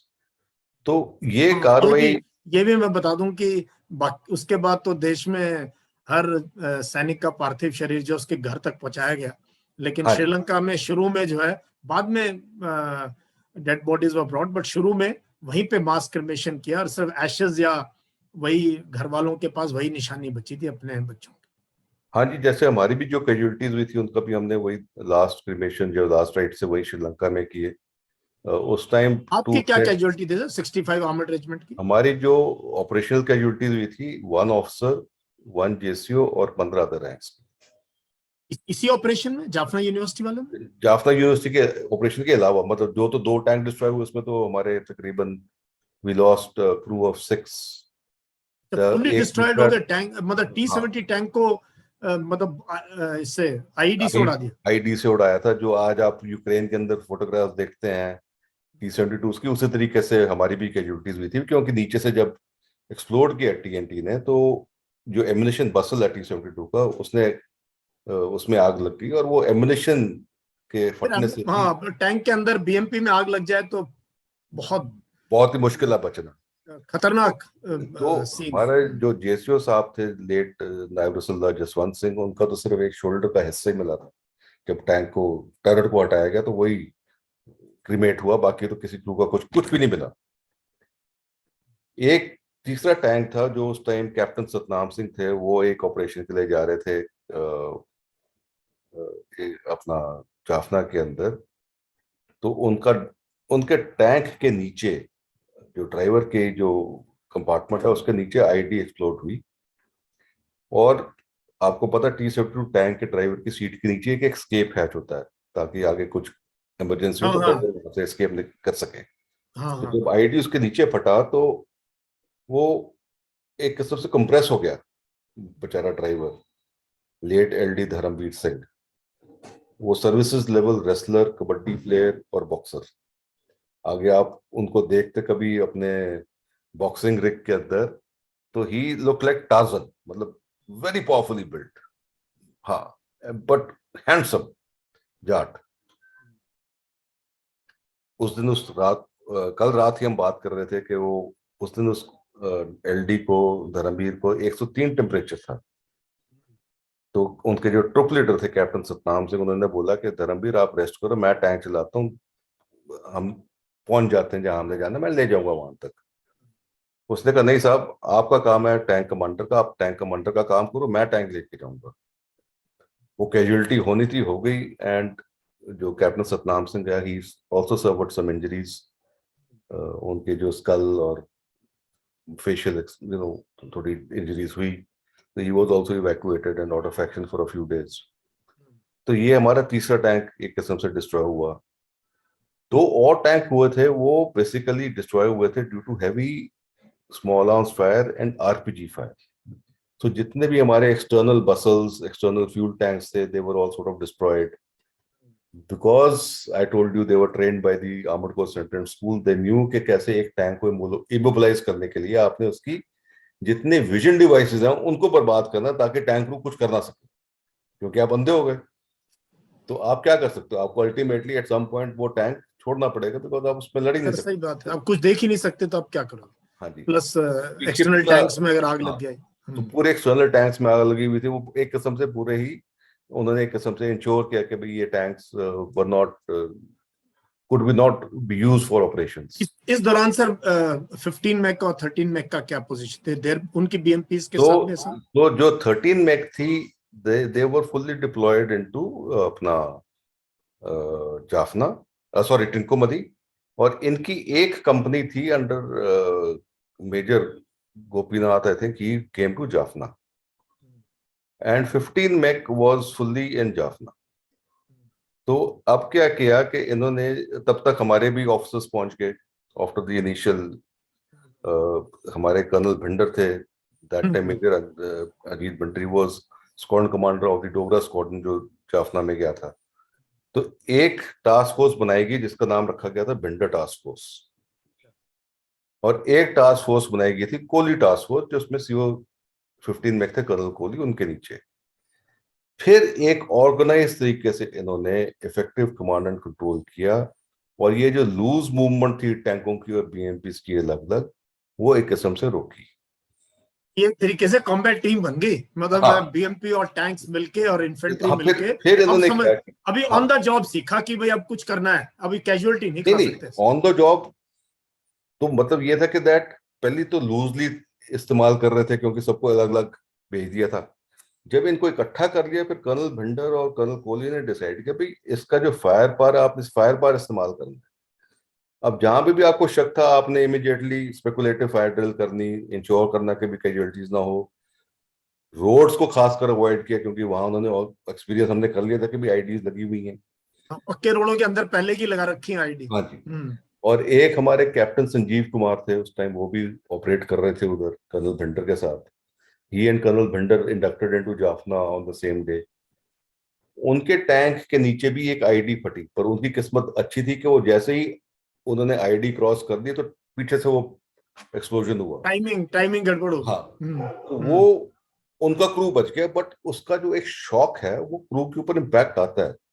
तो उन्होंने भी फिर मतलब थोड़ी देर तो आदमी हिलता ही है, बट उसके बाद अपना कंपोजर रिगेन किया और फिर अगले कई दिनों तक काफी वो अपना कार्रवाई करते रहे। और कई ऑपरेशंस हुए जिसके अंदर उन्होंने, जो एक फिगर मेरे को बाद में पता लगी कि तकरीबन 6 ब्रिगेड हेडक्वार्टर और कम से कम 12 इन्फेंट्री यूनिट्स के साथ इन टास्क फोर्सेस ने कई ऑपरेशंस किए। तो और ये हमने ऑपरेशंस, हमने कितने दिनों में जाफना क्लियर किया सर, जब जाफना हमारे Jaffna was pass? Totally declared clear by about 30th 31st of October 1987। तो हमें महीना लगा जाफना क्लियर तकरीबन करने में। 15 दिन, 15-16 दिन।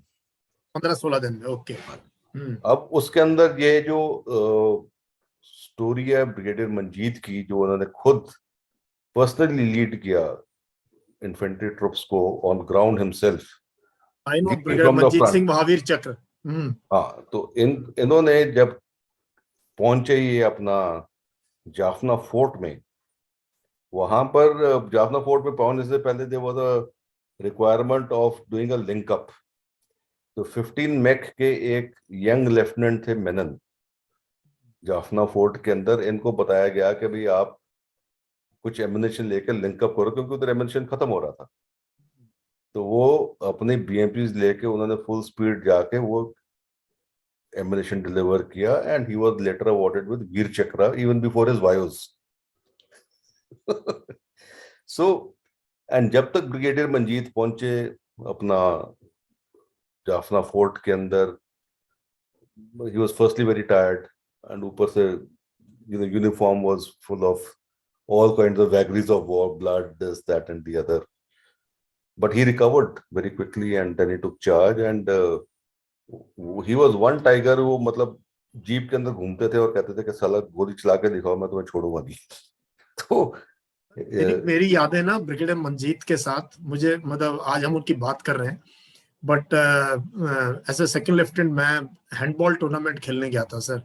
हाँ जी। उनकी उनके ब्रिगेड के ग्राउंड में तब हैंडबॉल शुरू ही हुआ था, और मेरा हैंडबॉल मैं यूनिवर्सिटी खेल के आया हुआ था। अच्छा अच्छा। वो हाँ, और मेरी ना उनके साथ एक कनेक्ट, जबरदस्त कनेक्ट बना सर। और उसके बाद मैंने उनको एक एक्सरसाइज में देखा सर, हमारी 22 डिव की एक एक्सरसाइज थी। वो पहले हम crossing the river type strike corps नए नए आए थे, हम तो इन्फेंट्री थे तब, मैकेनाइज का कोई सपना भी नहीं देखा था। वो ऐसे ही बिल्कुल जो आप बात करना, वो मेरे को जीप में मिले, कहता यंगस्टर तो वही है हैंडबॉल वाला। मैंने कहा हाँ सर। कहता बैठ गाड़ी में। और वो मुझे गाड़ी में छोड़ के आए, अपनी गाड़ी में। तो अच्छा। वैसे leader sir, by God, good we are talking of him and colonel Kaul and all, बहुत रेयर वैरायटी है ना। हाँ जी। तो एंड उनका ये था कि that he was a no nonsense man, मतलब उनको था कि भाई तुम काम करो, बट तुम आगे मुद्दे के बाहर आप देखोगे तो आपको डंडा पड़ जाएगा। तो उनका जो जो यूनिट ब्रिगेड की यूनिट्स थी, जो सीओस थे और बाकी लोग थे, वो सब काफी घबराते थे उनसे बात करने में, क्योंकि वो मर्क्यूरियल टेम्पर था उनका एक, कि भी हाँ। जैसे उनको कुछ नजर आता था कि ठीक नहीं है तो वो बख्शते नहीं थे। And that I think was the requirement of the time those days. और हमारी जो मैकेनाइज्ड फोर्सेस की भी जो young officers, squad commanders, company commanders, they did a fantastic job, because this was not a combat group level की एक ये लड़ाई नहीं थी, ये थी एक troop squadron, half squadron level के ये ऊपर। वो लड़ाई थी जिसकी कहीं ट्रेनिंग हो ही नहीं सकती, हाँ जी। ना कोई हुई थी, ना सोचा गया था, फिर भी ये तो लोग लड़े हैं। एंड बेसिकली सोल्जर थे इसलिए लड़े ना। दूसरी चीज जो है, ये तो मतलब एक मानी हुई बात है कि इंडियन आर्मी की जो यंग ऑफिसर्स हैं, हमारे जो ट्रुप्स हैं, वो बेचारे इतने डेडिकेटेड, इतने मोटिवेटेड हैं कि दैट नाम नमक और निशान के अलावा वो, उनको पता है कि भाई ये दुश्मन है, इसको तो बर्बाद करना है, इसको नहीं छोड़ना है। तो वो जो थी बातें, वो ऑटोमेटिकली ग्राउंड के ऊपर आई। जब उन्होंने देखा कि जो दुश्मन की कार्रवाई है वो किस तरीके से इनोवेटिव है, तो उन्होंने भी अपने आप को इनोवेट किया हाँ और उसको बीट किया। अब मजे की बात यह है, जैसे कल ही मैं किसी को बता रहा था कि एक गुरु जो है अपने शिष्य को सब सिखाता है, पर शिष्य सारी चीजें थोड़ा ना सीख पाता है, गुरु तो गुरु रहता है। हाँ तो हाँ हाँ। वही एक वजह थी जो मेरे को लगता है कि हमने सक्सेसफुली ऑपरेशन किया जाफना के अंदर, और जितने भी एलटीटी थी उनको फोर्स किया कि आप जाफना टाउन को वकेट करें, जंगलों और में जाओ। वकेट करके आप वो सारे मैक्सिमम चले गए वो वुनिया के जंगल्स के अंदर और मुलाइटू एरिया के अंदर। और उसके बाद आपको याद होगा कि आपके यूएस के नॉलेज के लिए मैं बताना चाहूंगा, तब तक जो हमारी डिप्लॉयमेंट थी ना श्रीलंका में, वो थी 54 इन्फेंट्री डिव की और 36 इन्फेंट्री डिव की। 36 इन्फेंट्री डिव थी ट्रिंकोमली में और 54 डिव थी जाफना के अंदर। एक सोच थी कि भाई शायद जाफना के ऑपरेशंस के बाद जो एक फ्लेयर अप होगा वो शायद ट्रिंकोमली साइड पे होगा, और वहां पर एक ऑलरेडी साइजेबल फोर्स तैयार उस थी हार्बर क्योंकि को सर उन्होंने अनफिट कर दिया था एलटीटी ने, मुझे इतना हाँ तो याद है, शिप सिंक कर करके श्रीलंकन आर्मी की वो हार्बर अनयूजेबल हाँ, कर दिया था। वो दैट हार्बर वाज सिक्योर्ड। जो पुलाली जेट्टी थी उसको सिक्योर, कनकेशन तुरई के जेट्टी थी जाफना की, उसको उन्होंने सिक्योर किया। नेवल कमांडोज का अपना रोल था, नेवल शिप्स का अलग से रोल था जो कि ऑफन बात नहीं की जाती। नहीं, नेवल एयरफोर्स का तब ये मार्कोस नाम नहीं था, कुछ और नाम इनको, नेवल मरीन कुछ कहते हाँ थे हाँ फोर्स, जी, है ना, हाँ जी, आईएमएसएफ कुछ ऐसे, है ना। हाँ दे वर जी। Young, they were just a small, बाद स्मॉल में तो न्यू खैर ऑर्गेनाइजेशन, वेरी न्यू। नया ऑर्गेनाइजेशन नेवी ने बनाया था। हाँ हाँ जी। और जो एयरफोर्स ने बड़ा इंपॉर्टेंट काम किया था वो था एरो ब्रिज बनाने का।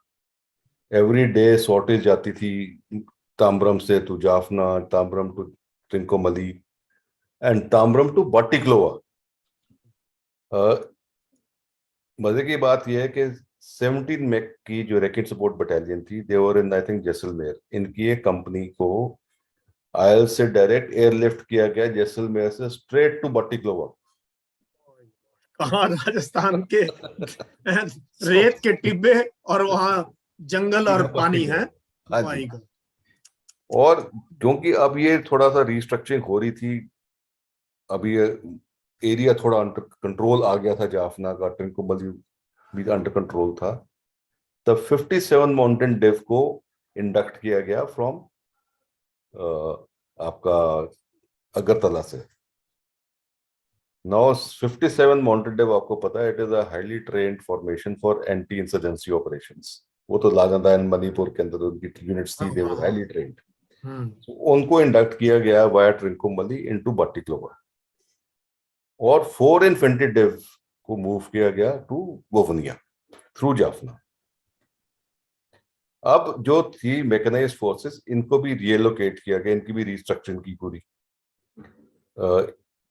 कॉम्बैट ग्रुप 65 को एक कंपनी दी गई 13 मैक की, और इनको लोकेट किया गया बाटिक्लोवा। तो हम सारे टैंक इनको मदी से बाटिक्लोवा लेके गए on tracks with complete B vehicle convoy. तो भी हमारे लॉजिस्टिक्स से सारे हम बाय रोड लेके हम बाटिक्लोवा गए, और वहां जाके रातों आप कहाँ रात थे सर? आप मैं कुछ दिनों बाद पहले जाफना में पहुंचा by first week of November, and thereafter back to Trincomalee, then with the unit move back to अपना बाटिक्लोवा में। हमने अपना 20 स्क्वाड्रन छोड़ा कॉम्बैट ग्रुप 13 के साथ। तो उनकी रिस्पॉन्सिबिलिटी थी ट्रिंकोमली के इलाके के अंदर अपना जो भी उन्होंने सपोर्ट देना है 36 स्टिफ को। अब जाफना तो क्लियर हो चुका था, अब मेन लड़ाई चली गई आपकी वो उनिया की तरफ। तो कॉम्बैट ग्रुप 15 के साथ हमारा जो अल्फा स्क्वाड्रन था वो डिप्लॉय हो गया वो बुनिया के अंदर। तो उधर पे जो भी ऑपरेशंस थे फोर डेव के और उनकी फॉर्मेशंस के, as on required basis tank troops and tanks और नाइसीज जाके ऑपरेशंस करती थी। बट जैसे अब हाइंडसाइट में अब जनरल कालकट से बात करो तो उनका ये था कि इन्होंने अपने आप को पॉइज करके रखा था कि जो इनकी ऑफेंसिव आर्म्स थी मैकेनाइज्ड फोर्सेस, उन्होंने इस तरीके से पॉइज करके रखी थी कि अगर किसी भी टाइम श्रीलंकन आर्मी का ध्यान बढ़ता है या उनका सोच बदलती है तो he is ready to take on that challenge also. और ये बात हुई भी, क्योंकि जैसे ही जयवर्धने साहब का वो श्रीलंका में इलेक्शन हुए, प्रेसिडेंट प्रेमदासा वापस आ गए, तो उन्होंने आते ही अपने चीफ को एक चिट्ठी दी कि भाई तुम जाओ और जनरल कालकट से मिलो ट्रिंकोमली में और उनको बोलो कि वो अपनी फोर्सेस को श्रीलंका से वापस ले जाए। तो जनरल कालकट अब बताते हैं कि भाई वो उनको मैसेज मिला कि भाई आप से श्रीलंकन आर्मी चीफ मिलने आ रहे हैं। तो कहते हैं मैं भी ट्रिंकोमली पहुंच गया। ये ऑपरेट करते थे ओएफसी हेडक्वार्टर चेन्नई से, और एडवांस हेडक्वार्टर ने अपना टैक हेडक्वार्टर बना रखा था ट्रिंकोमली में। But almost on a daily basis वो आइलैंड के अंदर कहीं ना कहीं घूम रहे होते थे, किसी ना किसी से मिल रहे होते थे या इंस्पेक्शन कर रहे होते थे या जो भी। और जनरल हरकीरत कहाँ थे सर इस टाइम? वो फोर्स और कमांडर जनरल कहाँ थे? हकीरत had after some time been sent back or he was changed over. General Sardesh Pandey took over from him. और उसके पीछे भी there was some controversial decisions being taken about how he has to be sort of rotated. I don't want to use any harsh words, but Yeah, ठीक है. make it simpler. He's from my unit and my regiment, sir. So no harsh words. नहीं, that's the reason I'm very cautious of it. And but you और see, वैसे भी हमें किसी की ना सर, हम तो फाइनली ये बातचीत इसलिए कर रहे हैं कि श्रीलंका को लोग भूल गए हैं, हाँ और जी, हम ये बातचीत इसलिए कर रहे हैं कि आपके थ्रू सर मैं वो 1300 जो लोग किल्ड इन एक्शन व वीर गति को प्राप्त हुए उनकी बात करना चाहते हैं, और जो मतलब हाँ कि जी, ये फॉरगॉटन वॉर नहीं हो सकता सर, है ना? बिल्कुल। हाँ. तो जब श्रीलंकन आर्मी के चीफ पहुंचे ट्रिंकोमली, तो जनरल कालकट उनसे मिलने गए एयरक्राफ्ट के पास। तो वो एयरक्राफ्ट से उतरे, उन्होंने जनरल कालकट को बोला कि आप थोड़ा मेरे साथ वॉक कीजिए। मैंने कहा चलो। तो ये इन्होंने, बाद में पता चला कि इन्होंने एक अच्छे स्टाफ कॉलेज किया था ब्लिंगटन के अंदर। तो जनरल कालकट उनको जानते थे अच्छे तरीके से, तो उन्होंने बोला हाँ भाई आप कुछ बात करना चाहते हो तभी आप इस तरफ जा रहे हो, नहीं तो हम हमारे जो मेक शिफ्ट ऑफिस है उस तरफ जाते हैं। तो कहते नहीं, मेरे पास एक बहुत ही डिफिकल्ट टास्क है। तो उन्होंने बोला नहीं, बोलो आप, you don't have to fear anything, tell me. कहते हैं I have been sent by my president Premadasa to tell you that you must vacate the island and I've got a letter which I need to hand over to you. So General Kalkat was that way much smarter and he said, General, I take orders from my government and not yours. So I will not accept any letter. You want to communicate anything, please communicate through your president to the government of India and let my orders come from the government.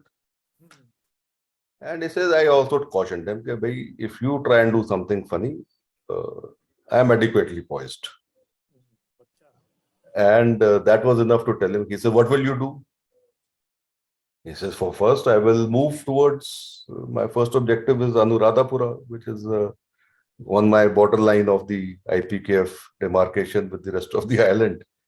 And then I leave it to your imagination because Colombo was naturally was the next. हाँ, next फिर तो तो उनको ये बोलना नहीं चाहते थे कि भी मेरा ऑब्जेक्टिव कोलंबो भी है। अनुराधापुरा तक मैंने उसको बोला, और इतने पे हमें भी थ्रू कमांड चैनल ऑर्डर मिल गया कि भी आप भी अपनी रिकॉन्सेंस शुरू करें and be prepared for any offensive task that is allocated and be ready with your load table and all. But fortunately, that would have been a humongous task because firstly, तो एक mountain division थी not kitted up to support an armoured regiment operations. अच्छा, जो infantry units थी वो भी अभी CI grade में थी एक किस्म से श्रीलंका में। So they were not again prepared to take on a conventional operational war task. Plus change of events, तब तक हमने जो ऑब्जेक्टिव थे हमारे ऑपरेशंस के, तो कल ही मैंने एक आर्टिकल छापा जिसके अंदर मैंने रीजंस दिए कि जो भी टास्क थे यूसीआईपीकेएफ के, उन्होंने वो सारे टास्क कंप्लीट कर दिए थे। एंड जो डेट हमें पता लगी है कि 10 दिसंबर 1987 को GOC-IPKF sent out a signal to Army headquarters to state that I have achieved all my missions that given to me. What are my fresh orders? So 10th December December 87 again में. is a very important date for Op Pawan. The other important date, of course, is the fact that 25 नवंबर को हमारे जो महा regiment के थे उनको PVC award हुआ था। Parameswaran sir, short service officer, short service officer, हाँ। And he also fought very well. I mean, and ये जो ब्रिगेडियर सत्येंद्र की मैं बात कर रहा हूँ, he was also probably relocated. अब ब्रिगेडियर सत्येंद्र को देखो, he was a young second lieutenant. उनको अटैच कर दिया as LO to David quarters के, जी आप यूनिट में नहीं, आप इधर एलओ रहे। तो ही टेल्स मी, कहता sir I ran away from the David quarter and join my unit, कि मैं इधर लड़ाई के टाइम आ गया, मैंने सारी डेविड क्वार्टर में निकाल दी, तो मेरे माँ बाप और जो मेरे यूनिट वाले वो मेरे नहीं बारे क्या नहीं, सोचेंगे। सही बात है सर। ऑपरेशन में हम यही तो सपना देखते हैं, एनडीए में, आईएमए में, अपनी यूनिट में, कि यार किस दिन मौका मिले। देखो हम हैं सैनिक, हमारा काम है जो हुक्म मिलेगा, जो बैटलफील्ड बिल्कुल देश हमने वहां लड़ना है। वो सियाचिन है या श्रीलंका है या कारगिल है या राजस्थान है या ईस्ट पाकिस्तान है, उससे हमारा क्या मतलब है बिल्कुल। ना। हमने तो वर्दी इसलिए पहनी, और ये तमन्ना भी होती है कि कुछ काम करें, लड़ाई देखें और उसमें कुछ काम करें। तो I can understand the feelings, we हाँ, ऑल तो हैव उस पास थ्रू टाइम दिस। जितना, अब जैसे हम भी थे, I was adjutant of my unit, I used to fight with my CO के सर मेरे को ट्रुप में भेज दो लीडिंग स्क्वाड्रन के साथ, मेरे को यहाँ पे बैठा रखा है बबीना के अंदर, मैं क्या करूंगा इधर।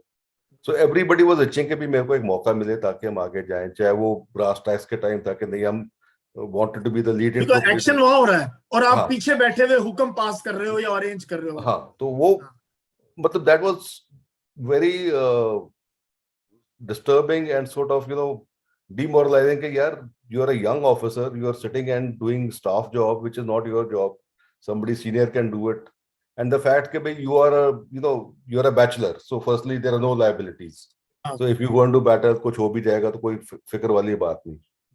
But then I think as commanding officers they also understand कि भाई there has to be a mix of maturity and there has to be हाँ, सही a बात mix है। of brashness to ensure that you win your victories. So I think that way it was a very balanced approach at all levels, and there were n number of battles which were fought by 8 Mahar and all sir the other मुझे units. याद है, हमने पुंछ के अंदर, हम young officers थे, हमने एक पूरे 25 डिवीजन के लिए, और हमारे सीओ थे ब्रिगेडियर मान, दैट टाइम लेफ्टिनेंट कर्नल मान। हमने सर एक बहुत पूरे डिवीजन के लिए एक स्टडी ऑर्गेनाइज की थी, लेसन्स लर्नड इन श्रीलंका से। और अच्छा। तब कोई इंटरनेट नहीं था सर, कोई वो नहीं थी, खबरें बड़ी कम थी, बहुत कम मैगजीन्स थी, बहुत कम जर्नलिस्ट थे जो इस वॉर के बारे में लिख रहे थे। और तब तक हमारी फौज वहीं पे थी। तो ये नाम ना हमारे लिए इसलिए फेमिलियर है, आप देखो उस तब से, ये हाँ मलाई जी। तिवु, वावूनिया, बाटिकलोवा, जाफना, यू नो कि क्योंकि हम उसके बारे में जानना चाहते थे और जान सीख रहे थे जो भी। फिर हमने एक बहुत, ये पूरे बैटल हमने कवर किए सर, जहां हमारे इन्फेंट्री का रोल, आर्मर का, मैकेनाइज्ड इन्फेंट्री का, और आर्म्स एंड सर्विसेज का रोल, नेवी का रोल, एयरफोर्स का रोल, लीडरशिप का क्या रोल रहा, कहाँ गलतियां हुई, कहाँ अच्छे काम हुए। बट ये क्लियर था कि भाई जो भी यूनिटें गई अनप्रिपेयर्ड थे, इसमें कोई शक नहीं। बट जब देवर नेवर, कोई ऐसा मौका नहीं मिला कॉवर्डिस का या कि वे पीछे हटे हों। जितना नहीं, अच्छा काम लड़कों ने कारगिल में किया, वही काम वहां किया। एंड इसकी एक सबसे दो तीन इंपॉर्टेंट इश्यूज हैं विच आई वांट टू हाईलाइट। हाँ सर। पहला तो इंपॉर्टेंट इशू ये था कि जो तो शुरू में कैजुअलिटीज हो गई वो हो गई, बट उसके बाद जो 2.5 साल का टेन्योर काटा एपीकेएफ ने, आगे कोई कैजुअलिटी हुई, वो कैजुअलिटी मरी नहीं। Timely evacuation, the doctors did a fantastic job. आगे किसी की माइन, एंटी माइन की वजह से आपके लॉस ऑफ लिम्ब हो गया तो हो गया, पर वो उन्होंने आपको मरने नहीं दिया। You were treated and evacuated and sort of rehabilitated as time would pass. हाँ, That नहीं is तब one. तक कितने दिन सर इंडियन आर्मी रही श्रीलंका में सर, They were ये भी there, I जान। think, till almost says from 30th of July 87 to almost 30th of April अप्रैल, 1990. हाँ मतलब कहीं में पता, 997 दिन, 957 डेज ये लड़ाई चली। और इसके बारे में हम बात नहीं करते हैं, इसकी ना एनिवर्सरी मनाते हैं, ना इसकी रीचलेइंग करते हैं, ना इसका जिक्र करते हैं। आपने सर ट्वीट किया था 15 जनवरी को कि आर्मी डे के दिन भी इसका जिक्र नहीं किया गया सर, कि बिल्कुल नहीं, उस दिन भी जो परेड हुई उस दिन मेरे को बड़ा दुख हुआ कि भाई हम आजादी का अमृत महोत्सव मना रहे हैं इस साल, और कुछ इंपॉर्टेंट ऑपरेशंस थे 62 के, हमारे गोवा ऑपरेशन भी शायद उसमें मेंशन हुआ था जो ध्यान में आता है, और पवन एक बिग ऑपरेशन था वो मिसिंग था। बट अब मकसद ये है कि जो भी कार्रवाई हुई थी, चाहे वो 62 की थी, चाहे वो गोवा लिबरेशन वॉर थी या पवन था, वो एक भारतीय सैनिक था जिसने अपने देश के लिए जान दी, और जो बच के आ गए उन्होंने भी जो उनको ऑर्डर मिला वो उन्होंने अपनी पूरी काबिलियत के हिसाब से उसको पूरा निभाया। जो एक सबसे बड़ी सीख, जो आप मेरे से सहमत रहेंगे, कि जब हम 87 टू 89 उस आइलैंड में थे तब हमारी इन्फेंट्री बटालियंस को रोटेट किया जा रहा था, ऑपरेशनल एरिया से वापस इंडिया में हाँ लाया हाँ। गया। और इंडिया के अंदर उस टाइम तीन मेजर इंसर्जेंसी शुरू हो रही थी। एक थी पंजाब, दूसरी थी जे&के, और तीसरी थी असम इंसर्जेंसी। एग्जैक्टली सर, हम उस दौर के अफसर हैं, आप मैं और जो हमने तो हमने पंजाब जलते हुए देखा, हमने कश्मीर जलते हुए देखा, हमने नॉर्थ ईस्ट में देखा, हमने हमारे टाइम पे श्रीलंका हुआ, हमारे टाइम पे सियाचिन हुआ सर 84। बिल्कुल। तो तो हमारी जनरेशन ने जो सिपाही ऑफिसर्स उस टाइम पर थे, कहीं ना कहीं इन चीजों में हम लोग सर इन्वॉल्व थे पूरी आर्मी से। एंड ये जो यूनिट्स जैसे ही वो ऑपरेशनल एरिया से श्रीलंका से पहुंची इंडिया के अंदर, और जब इनको डिप्लॉय किया गया या जे&के या पंजाब में या नॉर्थ ईस्ट में, तो उधर जो भी उग्रवादी थे उनको समझ नहीं आया कि इंडियन आर्मी ने क्या भेजा हमारे ऊपर खिलाफ, बिकॉज इधर हम इतने हाईली ट्रेंड हो गए थे with a remarkable opponent in LTT. तो ये लोगों को तो कुछ समझ ही नहीं आया कि इंडियन आर्मी ने आते ही इनको ऐसा लताड़ा कि वो तो ये तो इंसर्जेंसी इंडियन आर्मी इमीडिएटली थी, केम अंडर कंट्रोल। ये तो इंडियन आर्मी थी सर। अगर कोई वेस्टर्न आर्मी होती ना श्रीलंका में हमारी जगह, तो इसके 10 गुना कैजुअलिटी खा के जाते वो लोग यहाँ से। बिल्कुल। क्योंकि एलटीटी से मैंने एलटीटी को बहुत पढ़ा है सर। और मैं फिर दोबारा एक बार मुझे मौका मिला सर श्रीलंका जाने का एक डेलीगेशन में, जहां मैं उन लोगों से मिला जब उनकी एलटीटी को डिफीट कैसे किया। उस पर मैंने लिखा भी, उस दौरान लेख भी लिखा कि how LTT was defeated by conventional army. वो किसी और दिन बात करूंगा सर। लेकिन मेरे को सर, मैं कंक्लूडिंग पार्ट में चाहता हूँ कि कितने लोग, मैं तो हमेशा कहता हूँ, वीर गति को प्राप्त हुए या killed in action sir, how many. आप बता रहे थे फोन पे कितने लोग। जो ऑफिशियल फिगर्स हैं हमारे पास हैं, there are about of 1271, but जो खबर हमें मिली है उस हिसाब से there are 1274 names on the war memorial in Colombo. तो इसके अंदर एक कर्नल अतुल कोचल हैं from one JAK L I, he wrote an RTI to MOD के भी हमें एग्जैक्ट फिगर्स मिले, बट वो गवर्नमेंट से कोई क्लियर कट अभी रिस्पांस मिला नहीं है, बट आई चलो हम थिंक माना एमओडी के पास। 1300 के आसपास से बारह सौ हाँ। चौहत्तर 1274 जो है नौजवान ऑफिसर जेसीओ जवान जो है वीर गति को प्राप्त हुए श्रीलंका में ऑपरेशन, एंड और 3000 से ऊपर जो वुंडेड, सीवियर कैजुअलिटीज हुई थी। जिनके हाथ पैर हाँ। और इनवैलिड हो गए जो अपनी। अभी भी जैसे हम आपसे बात कर रहे हैं, कल ही परसों एक एनजीओ कॉल्ड वीर नारी, उन्होंने हमारे साथ कांटेक्ट एस्टेब्लिश किया है कि हम जितने भी आपकी पीबीओआर हैं, we want to know their details so we can help them in kind. हालांकि वो जनरेशन का तो टाइम निकल गया, पर आज की डेट में भी they are committed to doing that work. And कल भी हमने बात की, और एक छोटी सी बातचीत रीसलिंग के बाद जो हमारे सीनियर्स हैं, जैसे जनरल मिलन नायडू हैं, जनरल कालकट हैं, जनरल लता हसनैन हैं, इनसे हमने थोड़ी गुफ्तगू की कि भाई now they should reach out to the leadership, political leadership, and request them के सर, देखो सर मैं दे नीड आपसे टू ना थोड़ा सा रिकग्नाइज। इस मामले में ना थोड़ा सा मेरा राय अलग है। हम पॉलिटिकल लीडरशिप से क्या उम्मीद करते हैं सर, जो हमें अपना करना चाहिए ना। हमारी यूनिटें हैं सर ये। अगर हमारी यूनिटें जो इस लड़ाई में गई वो नहीं सेलिब्रेट करेंगे इस दिन को, अगर हम पंजाब की बात नहीं करेंगे, श्रीलंका की बात नहीं करेंगे, पहले यूनिट करें, वो फॉर्मेशंस करें सर, जिन्होंने वहां पे जिनके नीचे जवान लड़े थे।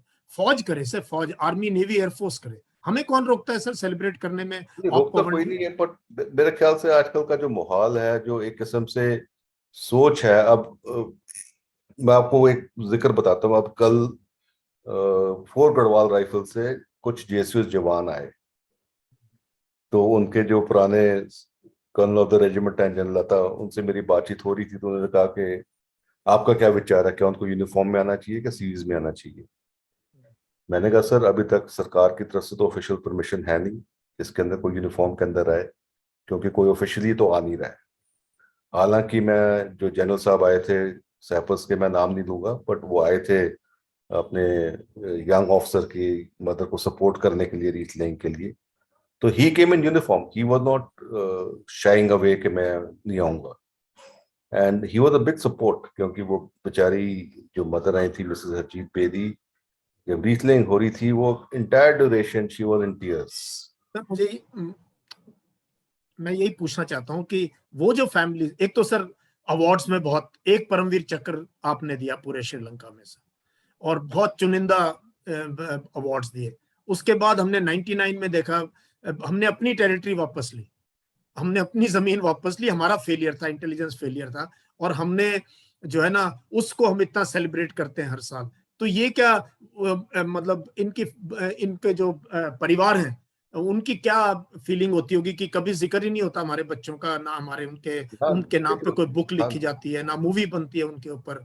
नहीं नहीं, ये बात बिल्कुल आपकी ठीक है। और अभी हमने, जस्ट आपको बताना चाहता हूं कि हमने बॉलीवुड को कांटेक्ट किया और कुछ डायरेक्टर से बात की कि भैया हम चाहते हैं कि आप एक अच्छी मूवी बनाएं जिसमें कि जो मेन इश्यूज हैं वो आए। It's not about one individual. अब जैसे हाँ पिक्चर्स हाँ, हैं वो एक इंडिविजुअल को लेके बनती हैं कि भाई एक कैप्टन विक्रम एक बत्रा के एक नाम, एक्शन बनता है, हाँ बिल्कुल। तो उसको नहीं, आपने एक पूरे, एक किस्म से पूरी इवेंट को कवर करना है ऑपरेशन पवन को, तो दे वर प्रिपेयर्ड। तो जब थोड़ी बहुत हमने और इन्वेस्टिगेशन की कि भाई इसको कैसे सक्सेसफुल किया जाएगा, देन वी रियलाइज कि भाई the operation Pawan papers have to be declassified. आगे वो डीक्लासिफाई नहीं होते तो गवर्नमेंट ऑफ इंडिया आपको परमिशन परमिशन नहीं नहीं देगा। देगी, और वो परमिशन नहीं देगी तो आपको वो सर्टिफिकेशन नहीं मिलेगी, and therefore you will not be able to broadcast. एक सोच आई कि चलो आप एक ओटीटी प्लेटफॉर्म्स पे चले जाओ और वहां पे उसको रिलीज कर दो। सीरीज बनाओ इसकी, हाँ। हाँ, तो देन वी रियलाइज कि नहीं, we don't want to do anything which antagonizes the government of India, सही बात है। The it Sri Lankan that way government, reaching out is important to them, the है ना। Sri Lankan government, the Sri Lanka armed forces, or the Indian armed forces. We don't want to pick up cudgels with anybody. We just want to convey a simple message that there were all ranks of the Indian Defense Forces who were given a task, who achieved that task, and they came back. Recognition not being given for political reasons or other reasons which are beyond our scope need to be resolved. हाँ नहीं, मैं ये कहता हूँ sir, recognition हम उसकी politics के पीछे नहीं जाना है, हमने सिर्फ शहादत को सलाम करना है, बिल्कुल, हमने सिर्फ याद करना उनको। सर हम सारे ओकेजन में याद करते हैं, अपने विजय दिवस मनाते हैं, तो एक हर स्टेशन में या उस तरीके से 35 साल हो गए उन बातों को। और हम लोग क्योंकि यंग ऑफिसर्स थे, हमारे दिल में कसक है आज भी, सियाचिन की है या श्रीलंका की है, पंजाब की है, हमने ये सब जगह नौकरी आपने तो करी। खासकर वैली के अंदर आप इतने टेन्योर के एंड मेरा इंटरेक्शन रहा कि आज भी आप जाते हो उन लोगों से मिलते हो जहाँ पे आपके ऑपरेशन होते थे, वो मैं लोग तो आज भी आपसे खुशी से मिलते हैं। मैं तो सब बहुत इमोशनल हूँ इस मामले में, क्योंकि हमें मौका मिला वर्दी पहनने का। ये चांस की बात है कि मैं तो सर ये तिरंगा इसीलिए लगा के रखता हूँ। मैं कश्मीर में गया, I was senior most company commander, और मैंने पहले दिन जाके बोला यार देखो यहाँ तो काम करके जाऊंगा या तिरंगे में जाऊंगा। और 2 बच्चे थे, बीवी थी, स्टाफ कॉलेज कर रखा था, बीएम कर चुका था, सीओ बनने वाला था। लेकिन ये फितूर था कि यार बढ़िया काम करके जाएंगे, यहाँ पे ये मौका मिला है वर्दी का, और ये वो। तो इसलिए याद करना ना सर, वेदर वो गोल्डन टेम्पल, मैंने कुछ दिन पहले ब्रिगेडियर इसरार खान का इंटरव्यू लिया, सर आप देखना जरा, वो सीओ थे 10 गार्ड्स के जब गोल्डन टेम्पल। हम क्यों ना याद करें उन लोगों को, कि हम अब उसकी बात ही ना करें क्या? वो जो 300 लोग वहां मरे, वो किसी और के लिए मरे थे क्या? तो इस तरीके से I think it's a very positive message, because a soldier is a soldier sir. और उनकी फैमिलीज को ये लगना चाहिए कि हाँ भाई आज हमारे वो दर्द तो खत्म हो चुका है, वो दुख दर्द खत्म हो चुका है। अब सिर्फ उनको ये यादें जो है एक मोटिवेट करती है, इंस्पायर करती है नेक्स्ट जनरेशन को, कि भी हमारा बच्चा वहां था। हाँ जी, अभी आपको मैं एक बहुत अहम बात बताना चाह रहा हूँ। कल जैसे ही नेशनल वॉर मेमोरियल में रीटलिंग खत्म हुई, तो हमारे कोई एक फंक्शन था कैवलरी ऑफिसर्स एसोसिएशन का, तो मैं वहां पहुंचा तो president cavalry officers association, secretary सब मिले। तो उनको इमीडिएटली मैंने बताया, मैंने कहा सर मैं अभी नेशनल वॉर मेमोरियल से आ रहा हूँ और आज ऑप पवन का 35th कमेमोरेशन डे था, तो हम वहां पे रीटलिंग करके आ रहे हैं। तो सेक्रेटरी हैं ब्रिगेडियर रवि मल्होत्रा, वो मेरे ख्याल बटालियन कमांडर भी थे आईएमएमए के अंदर जब आप लोग कैडेट्स थे वहां पे। तो and he has fought 65 war with Hudson Horse. Later on, he went to a new raising 71 armored regiment. He said, Manoj, I want you to immediately share some photographs with me and you will give a little write-up. So yesterday was a long day for me, but this morning, सुबह उठ के मैंने एक छोटा सा write-up लिखा, उनको भेजा. मैंने कहा सर आप इसको अप्रूव करें, जैसे आप बोलेंगे फिर Lit Cavalry Officers Association publish it on its various WhatsApp groups and whatever you want to do. उन्होंने उसी टाइम वो भेजा जनरल अमित शर्मा को, जो हमारे प्रेसिडेंट हैं कैवलरी ऑफिसर्स एसोसिएशन को. In less than 30 seconds, approvals came back. In next 45 seconds, the message was broadcast on all cavalry officers association groups that this is the contribution of 65. This has happened for the first time today after 1987 or 1990. Very sir, आपके article जो आपने लिखे हैं वो मैं जिन groups में सब में आए, and everybody, all officers retired and serving are appreciating कि भाई इस चीज के ऊपर आपका नाम लिखा हुआ है आपने अपनी कलम से. बहुत अच्छे, बहुत सिंपल, कोई जिंगोइज्म नहीं है, कोई रेटोरिक नहीं है. आपने बहुत अच्छे तरीके से जो है ना बड़े सिंपल आर्टिकल लिखे हैं और बहुत सब लोग पढ़ रहे हैं उसको. नहीं, मेरा भी मकसद ये है कि जो भी हमारा एक्सपीरियंस है या जो एक हमारी असेसमेंट है या सोच है वो एक पास ऑन की जाए, ताकि जो लॉर्जर ऑडियंस है उनको एक पॉजिटिव एस्पेक्ट दिया जाए हमारी फौज का.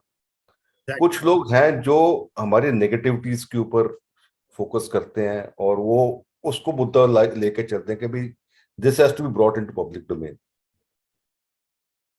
मकसद हमारी नेगेटिविटीज का नहीं है. हर एक ऑर्गेनाइजेशन के अंदर प्लस माइनस होता है, बट मेरा खुद का मानना है कि जो मैंने भी प्रीमेच्योर रिटायरमेंट ली, मैंने भी 15 साल कॉर्पोरेट एनवायरनमेंट पर, अभी भी मैं कंसल्टिंग बिजनेस करता हूँ, पर जो मेरी सिखलाई है वो तो इंडियन आर्मी की वजह से है ना. और या जो इंडियन आर्मी में मैंने कोर्सेज किए, जो लोगों से मैंने बातचीत की, जो अभी भी सीनियर ऑफिसर्स हैं, जो वेटरन्स हैं, सबके साथ मेरा मिलाप है. आज भी कोई इशू होता है, बेझिझक के आप फोन उठा के बात कर सकते हो, एडवाइस ले सकते हो. कोई आपसे ये नहीं कहता कि नहीं son, you are calling me up, this is my per hour cost for you. You get best of the advice, and all advices for the betterment of our organization and projecting it correctly outside. Exactly sir, हम वही कर रहे हैं. हम जो है at least मैं तो पूरे इसमें यही इंस्पिरेशन देता हूँ, बिकॉज मैं ये मानता हूँ कि जब मैं कोई बात करता हूँ टीवी पे करता हूँ या यूट्यूब पे, या मैं ऐसे मेजर जनरल यशमोर करता हूँ, मैं यशमोर नहीं. ये यूनिफॉर्म मेरे से निकाल नहीं सकते आप. बिल्कुल 100%. तो हम जो भी बात करते हैं हम हमेशा देश हित, पहले सबसे देश हित है, फिर फौज का हित है, फिर बाकी यूनिट और ये सब चीजें. बिल्कुल बिल्कुल बिल्कुल सर, इसको बहुत अच्छा लगा सर मुझे आपसे बात करके. ये बात घंटों चल सकती है. Maybe we will have another episode sometimes in October to discuss Jaffna university. Sir उस टाइम पे करेंगे, मैं लाइव करूंगा इसको, सो दैट ये जब तक चलेगा लोगों की याद में ना हम इस ऑप पवन के सैनिकों को भूलने नहीं देंगे. सर ये भी मैं आपके साथ कर गया हूं. I will get Colonel R.S. Bhaduria, 10 para commando, who was there as the part of the landing team of at Jaffna University. ये प्रॉमिस आपसे, ये हम मैं आपके साथ हूं इसमें, और अभी हमारी बहुत पैठ है, लोग बच्चे बहुत देखते हैं, और ये वीडियो भी जब आएगा सर आप देखना, आप कमेंट्स पढ़ना, बहुत लोग याद करेंगे इसको. सो मुझे बहुत अच्छा लगा सर आपसे बात करके, and we will continue this association. And I wish you all the very best always. Jai Hind. Jai Hind sir, thank you sir. बहुत I could have gone on and on, but I have another engagement. So and we have spoken for almost more than 1 hour. So इसको we'll do it again sir. Thank you sir. Thank you so much. Thanks. Bye bye. Thank you. Jai Hind sir.